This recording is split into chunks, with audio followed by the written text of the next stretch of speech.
Hello everyone, good morning and welcome back to Total Football Talk. So we're going to look at all the latest news coming out of Manchester United. And as always, we just keep rolling with the news because it never ends. Brilliant. Okay, let's look at the top stories. I'm going to look at the Matheus Cunha story. Matheus Cunha, what has he come out with just in the last kind of 24 hours? We'll take a look at that and what it could mean for Manchester United, and we'll maybe relate it back to the other Bruno news that we were talking about yesterday. We'll also look about what Jason Wilcox was saying about Delap. We'll also look a little bit about what James Ducker is saying about the review of Manchester United. There's some headlines there. I can't actually read the article at the minute, so I'll just give you headlines and we'll just break them down and see what you guys think out there. We'll also look at another centre back that Manchester United are looking at from Midtjylland in Denmark. Another young and uprising star. We'll have a look at who that might be and what impact that may have on Manchester United. And we will also look at, what is the final story? We will look at some stats on Mazraoui that are currently taking place at the minute. But the big story is that Matheus Cunha has told Wolves that he has made it clear that he would like to kind of take the next step in his career and he wants to fight for titles. Now, I'm a big admirer of this young fella, and he's right in the prime of his career. He's right in the middle of his 20s. He's got so much to give. Very, very talented. As a number 10, ball carrying, absolute dynamo. Lives on the edge. Kind of reminds me of the 𝗢𝘂𝘀𝗺𝗵, just someone who has that little bit of flair, someone who's that little bit of unbelievable kind of skill, but also got that lives on the edge, got that little bit of an element of craziness about him, and at any minute can flip like a light switch. But we've had players like that in the past that have served us well. Going back to the day of Mark Hughes, he was called Sparky. He had a little he had a flare up in him from time to time, but he knew how to battle and fight as well as being a very, very good goal scorer. 𝗢𝘂𝘀𝗺𝗵 lived on the edge, a genius, but at times, sometimes that genius kind of crossed over into madness. Not too many times, but there was the odd, there's the Crystal Palace into the crowd, etc. And there's a few other flashpoints here and there. Matheus Cunha kind of reminds me of that type of player, or Wayne Rooney, who pure genius, but just that kind of lived on the edge.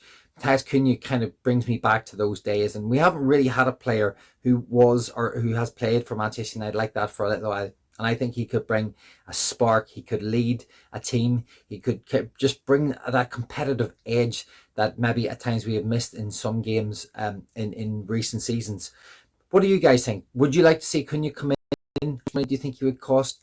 Obviously, there was the talk yesterday about Bruno Fernandes and Real Madrid. Now, if it was true and Real Madrid did come up with a bid for in and around 90 million, and due to a monetization, Manchester United, most of that fee would be just clear for Manchester United to use. Would you change? The question I have for you guys is, would you change Bruno Fernandes for Matheus Cunha? Bruno Fernandes is coming into his early 30s. I think he's coming 31 soon. You've got Matheus Cunha in his mid-20s. Would you swap Bruno for, not actually do a swap deal, but would you sell Bruno to Madrid for all that money and bring in a Matheus Cunha to help push this team forward? For me right now, that's a hell of a question, and I'm going to sit on the fence on this. I'm not sure if I would do it. If it was 90 million for Bruno, I mean, it would be hard to turn down. It would be absolutely very, very difficult to turn that down.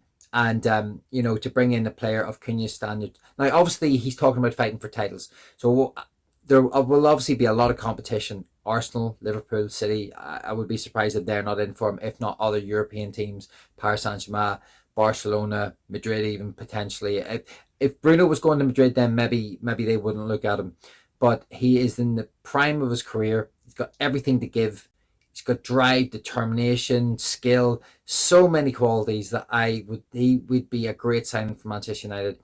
Now you had him alongside Bruno. Wow, now you could have a pair. That would be brilliant. But I don't think you'd have both. I mean, maybe you would, but I can't see it. I think we'd have to sell Bruno to bring in Matheus Cunha. So my question is, would you guys do it? Would you sell Bruno to bring in Matheus Cunha? Get your comments in below. Love to hear from you. And as I said, if you've subscribed, thank you so much. Thank you so much for everyone who's been dropping in the comments. There's been loads of comments flying in, and I've loved replying to them. You guys are amazing. Thank you so much for helping me grow this little tribe. I really, really appreciate it. And yeah, so If you subscribe, bottom right hand corner of the screen, it gets you into the comments. Drop your comments in. We like on the video would massively help me out too. If I can get 10 likes on this video, be over the moon. Okay, let's look at the second story, and that is Jason Wilcox talking about Liam Delap, and he is a fan of Liam Delap, and he is pushing for that particular move. Now, this comes back to: do we want Liam? Do we want Delap? Do you want a different type of striker? Because obviously Cunha plays in a 10, slightly deeper role, so I wouldn't have him as our replacement for, or someone who could come in and help Højlund up front. For me, he has to play as a 10 in one of those 10 roles, as opposed to the striker role.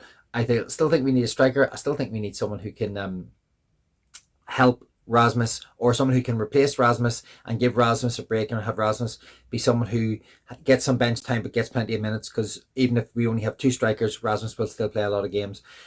If you bring in Delap and you've got Rasmus, I'm not so sure whether that's a good thing.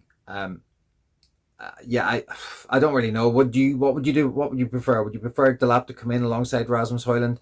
Do you think Delap is, I remember on Match of the Day, one of the presenters or one of the co-hosts was talking about Delap potentially being the new Alan Shearer. Do you see that? Do you see somebody, he has a lot of those raw qualities that Alan Shearer had when he was younger, but I remember Alan Shearer back in the early 90s when he was breaking through, and he was sensational. And I see some of the qualities in Delap that are similar, but I'm not sure at this stage whether he can hit the heights. I haven't got a crystal ball, can't look into the future. I don't really know. It could be a bit of a gamble if Manchester United do look at Delap and we do take him in. I would still prefer a Gyökeres or a Viktor Osimhen. That was for me. But then moving on to Viktor Osimhen, and Rubin Amorim is a big fan of Viktor Gyökeres, and Manchester United appreciate the player, but it's not a guarantee at the moment, because United have to decide on their budget for their striker. He can leave Sporting for 65 to 70 million euro with add-ons this summer. So we know what the price tag is. We know that Rubin Amorim likes him. We know Rubin Amorim's worked with him before, and we also know that he fits the system, and he slots straight in. With a Delap or even a Jonathan David, they have to understand the system. They have to come to terms with the Premier League, as does Gyökeres, sorry. But Gyökeres has played in the Championship, so I think he will have a little bit of a better grounding straight away, because he'll understand the physicality a little bit more than maybe a Jonathan David. But obviously not with a Delap. Delap's done well in the Premier League. It's just, can Delap deal with the pressure at Manchester United? I mean, that goes for any of them. Can any of them deal with the pressure? Can Osimhen, can Gyökeres, can Delap, can any of them deal with the pressure playing as the Manchester United's lead striker? Because it's very, very difficult. Very tricky on that one. But that is kind of where we are with that. Get your thoughts in below. Who would you prefer? Delap, Gyökeres, Osimhen? Let me know who you would prefer to be at United this coming summer. And as I said, we have Højlund and we have Cheeto coming through, so there are young strikers with lots of potential. But yeah, for me, I prefer to see an experienced striker. Delap worries me, but maybe Delap will be the one that comes in, and maybe if he is the new Alan Shearer, well, then we could be on to a winner. But we'll just have to see how we move forward on this one. Okay, we will look at, so this is the centre back that's being talked about, Ousmane Diao, and he's been scouted by Manchester United for over a year, and he plays for Midtjylland, and he's a move is possibly on, and he might only cost in the region of 15 million, but other clubs are obviously looking at him, including Fulham. I've not seen anything of him, to be honest, so I don't really know. But obviously, again, I think this has got 𝗢𝗂 kind of written all over him. Again, we talked about the young Argentinian left winger yesterday, in Sabal, I think his name is.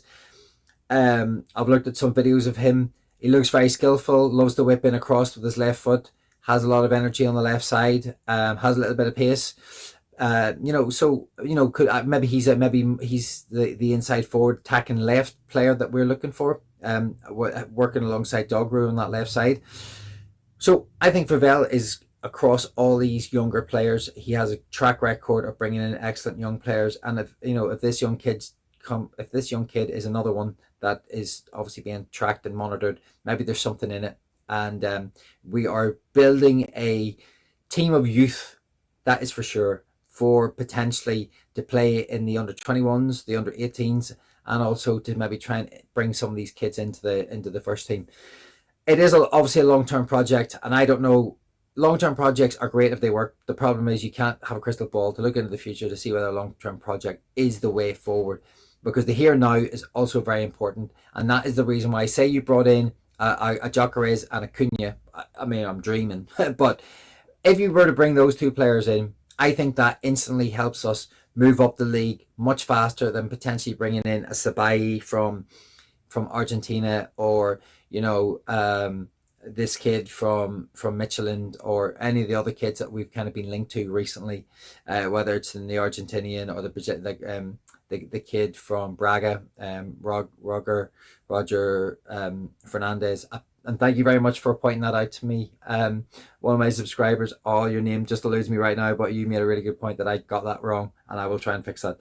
But yeah, so we have looked at a lot of young players. I'm just really concerned that we can't look at purely young players. Surely Manchester United got their head screwed on and will bring in a little bit of experience to help these younger players out.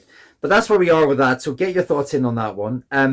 So this is what James Ducker has been. So James Ducker has done a special report, and it talks about Manchester United and their data, and why Manchester United's data isn't last century, but how Ineos turmoil threatens advances made since 2022.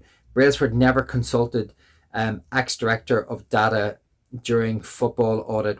That one's a real surprise. Data red flags on kind of Luke Shaw's contract and Rasmus Højlund's price, and Amorim's data reports. So I think Amorim gets data reports after every game, from what I've seen in this little bit of the article, after every game. But apparently those are broken down into very digestible sort of reports where he can understand them very quickly after the match, which is brilliant.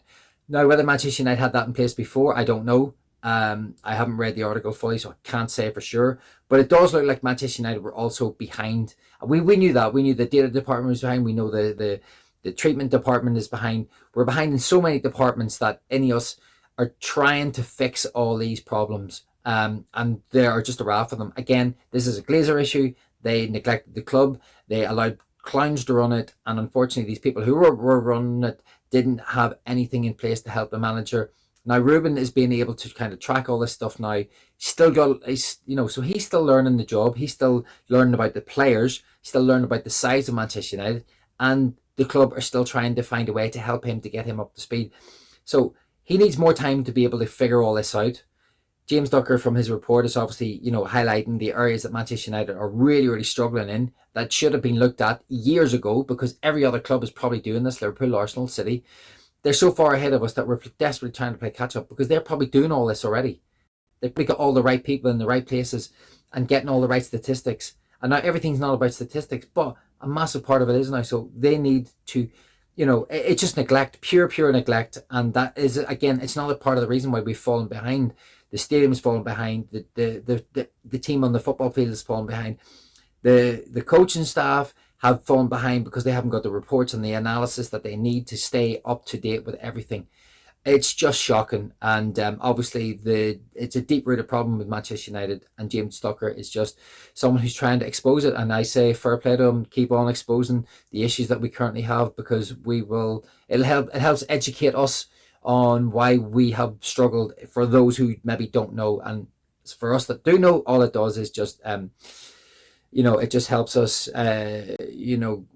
sort of come to terms with the fact that we already knew this. So that is all the information we have at the minute, guys. That is your 14-minute roundup. I went over by 10 minutes, or 4 minutes. Apologies. Thank you very much for listening. I'm Keith. If you hit subscribe on the way out, it'd be magic. If you hit the old like button, that'd be magic. And I shall see you tomorrow on the next one, because I'm sure there'll be plenty more news.